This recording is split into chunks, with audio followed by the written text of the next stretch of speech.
Greetings, everyone. Corey here. It's been a while since I've done a movie review just because of everything that's been going on last year.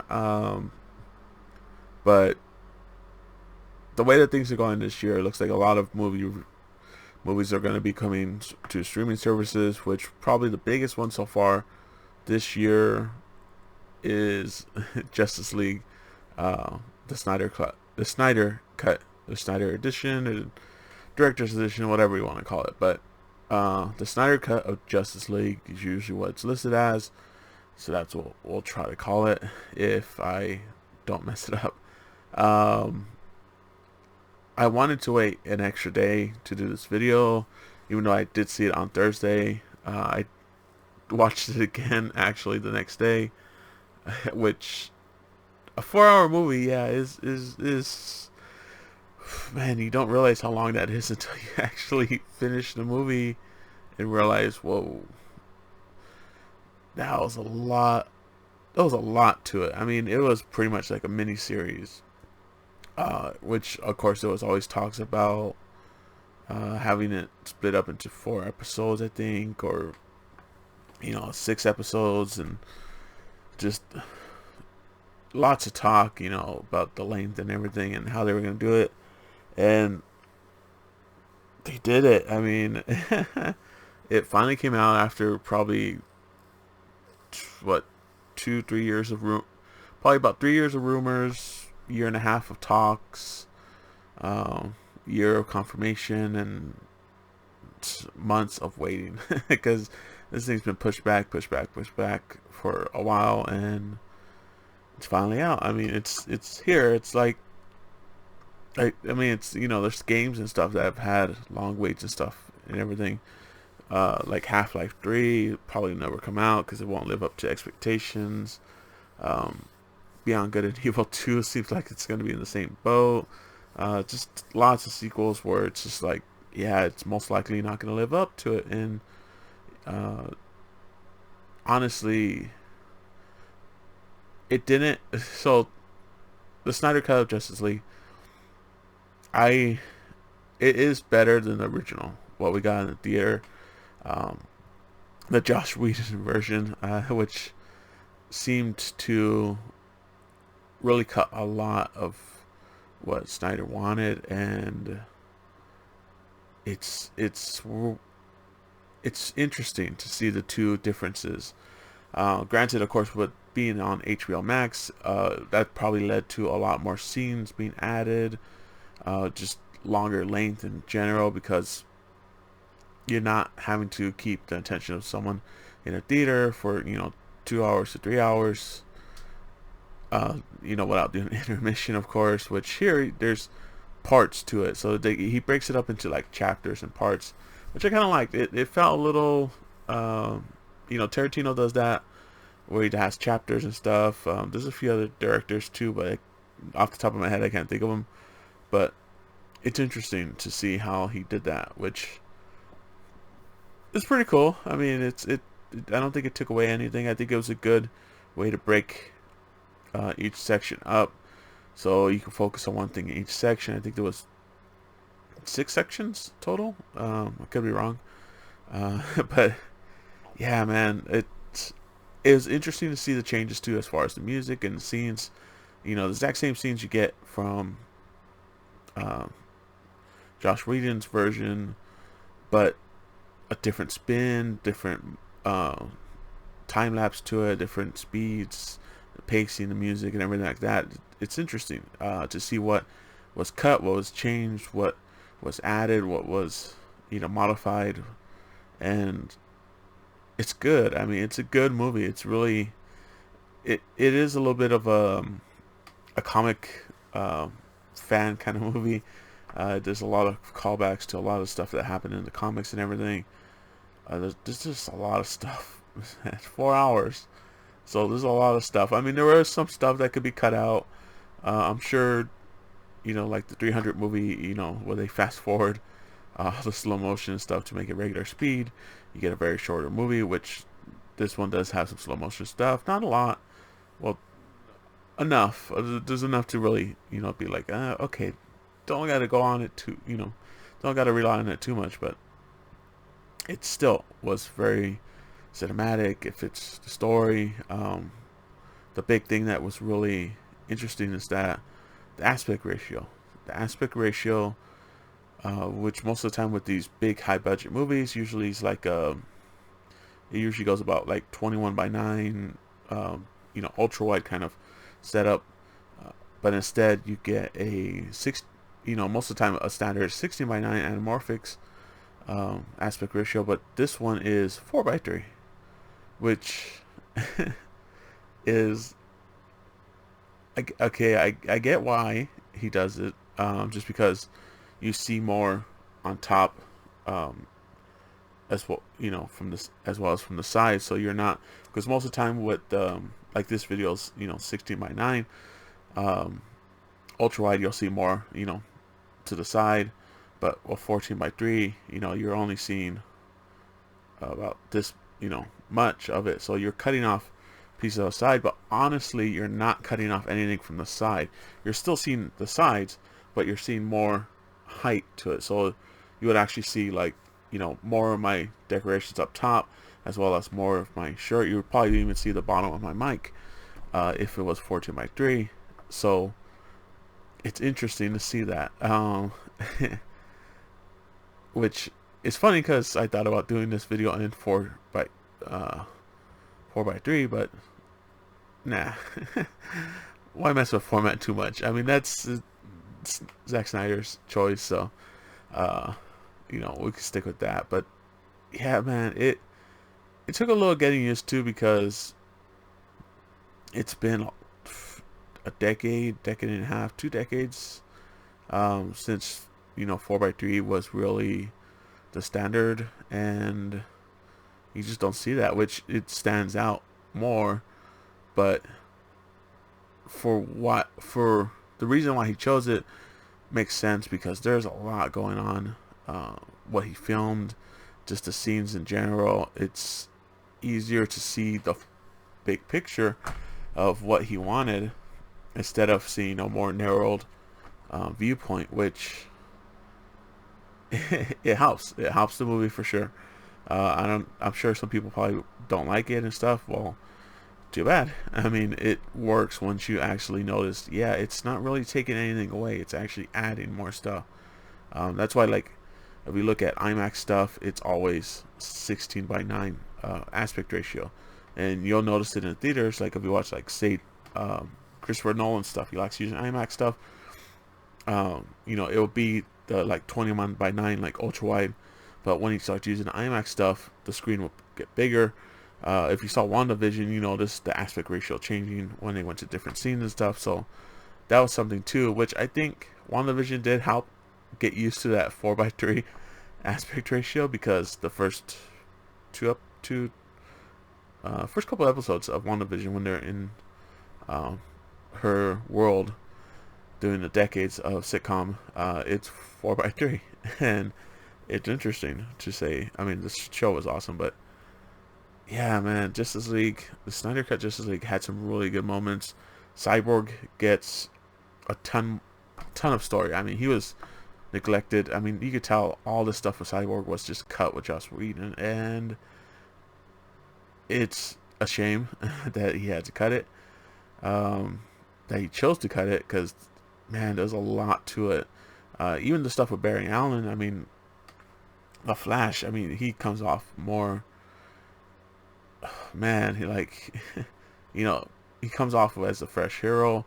He has a lot of growing up into the being a superhero. So he's has a lot of good scenes. What else? Aquaman gets a lot more in depth, which is sad, because you could see there's a lot of scenes where it paved the way to his own standalone movie. What else? Batman definitely is not as useless as in Joshua Whedon. He's seemed pretty kind of useless, not really Batman in the first one. In this one, he's definitely more adequate. He's definitely feels like more Batman. Wonder Woman is a complete badass. She doesn't get nerfed at all. If anything, she seems more capable, more stronger this one than the original one. Aquaman, of course, looks stronger as well. There's also a little sneak peek of the seventh member, which people probably already know. Which spoilers. I'm not gonna go too far into spoilers, but granted, it is a movie, so I'm not gonna talk too much. But there are some scenes like I just don't want to. I mean, I'm sure people already. It's already out there and stuff and leaked, and I'm sure. But if you don't want to know about, actually, nah, I won't tell you. I mean, like I said, there's a seventh member. Everybody kind of knew who it was supposed to be. Everybody knew how it was, and he's in it, and it's pretty cool. I was actually caught off guard because I forgot. Oh yeah, he's supposed to be in here, and uh, it was good seeing that. I was surprised it caught me off guard. So that's all I gotta say. There was a scene, it caught me completely off guard, and it was good seeing. And what else? What else? What else? Superman definitely doesn't feel as corny. They cut out that whole little vertical film of the kids talking to him at the beginning before he dies, of course, and that helps, I think, a lot. When he comes back, I mean, yeah, man, like there's more world building on, you know, just the whole issue, like the nightmare sequences and stuff like that, like they really get drawn out. At the end, there's a epilogue, which it could have been cut, honestly. I mean, it was just that one was just fanfic, really. Yeah, that was definitely sequel baiting. So, uh, what else? Aquaman, Cyborg, Barry. It's not all six, right? Yeah. And of course the Secret Seven, which everybody knows who it is, and I don't really want to say it, but uh, cinematography is always amazing. Zack Snyder. I wish the CG graphics were better. They were pretty. They felt a little rushed at parts, which makes sense. They don't want to spend a ton of money on this movie. I mean, even though they reportedly spent 70 million on it, but honestly, they're still in the profit, and I'm sure it's gonna make its money back, even with the streaming service and everything. So it's definitely gonna make money. But yeah, there's a few scenes definitely they could have cut short, a little short. Um, they've just added it because they had it shot and he wanted it. And hey, it's cool. I mean, that's the other things is, like I said, they built more on some of the scenes, like the Amazons get a way better fight scene when Steppenwolf comes in. Steppenwolf, of course, is, even the Lanteans get more scenes and stuff like that, and Steppenwolf is, like I said, he is definitely a better villain. He's actually a little empathetic. You kind of see, you know, he actually has character, to say the least, from the first one. Because, yeah, man, he was just this big brute. I mean, he was just one single-minded, you know, guy, and he's just evil. That's it. You know, nothing too crazy about it. And here he definitely gets more drawn out. Character development, of course, and he looks. I mean, yeah, he got, you know, overhaul with his outfit and stuff, but even his design is a little bit more wicked, like a little bit more monstrous than previously, and it all just works so well. Like, yeah, man, he's a good character. I actually, like, you actually feel a little sad for him, for he's trying to redeem himself. So, but yeah, Steppenwolf is in it. Darkseid, of course, is in it as well. And Darkseid looks pretty badass. Granted, I've always liked the anime series Justice League Darkseid and Superman animated series Darkseid, where he was just very cocky and arrogant. I mean, he always had his arms, you know, holding his arms behind his back, which I was hoping to see that, which I don't think they did. I don't think I'm pretty sure they didn't. I don't remember seeing them like that. If they did, it was very quick, and I probably missed it. But yeah, man, I wish they did that. I wish they did more stuff with his oh, what is his omega beam in his eyes, because he was, whenever he got pissed off, that would glow. But they didn't quite go that route. What else? They had Granny Goodness.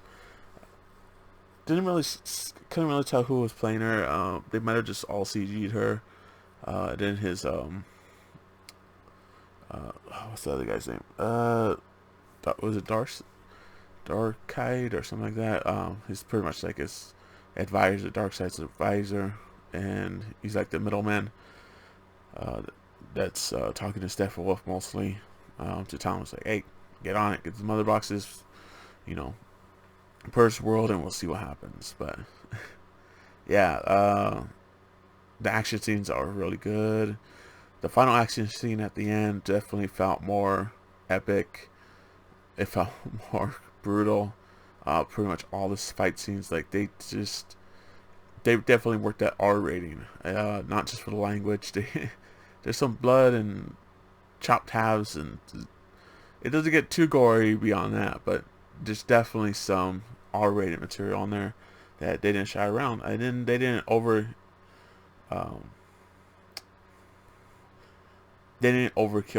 on it.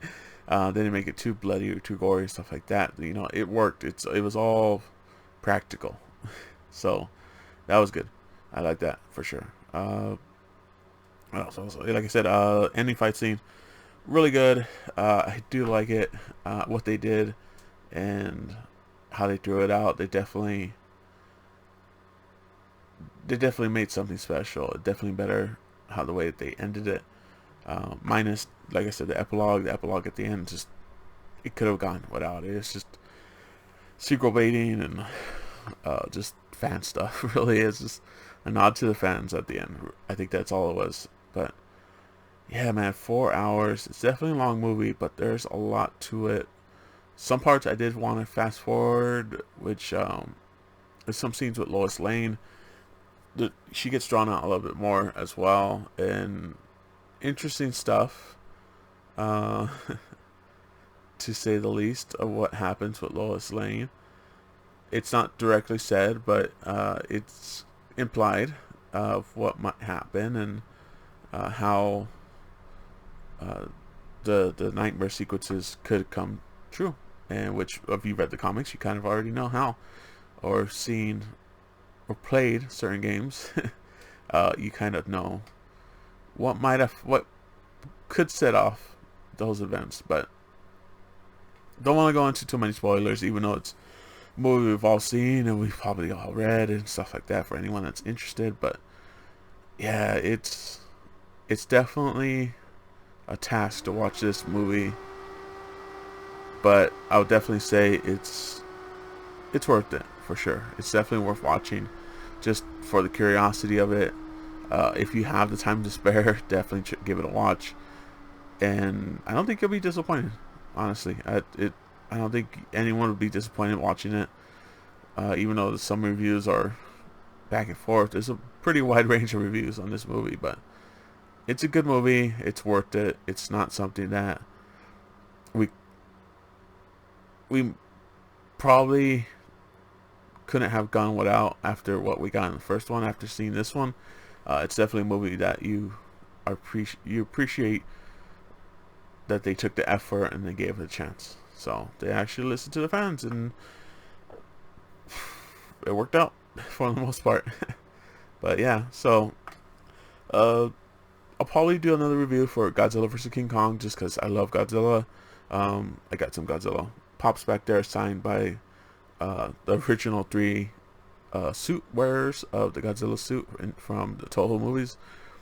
So looking forward to that. 2 weeks or so. So we'll see. But until then guys, later.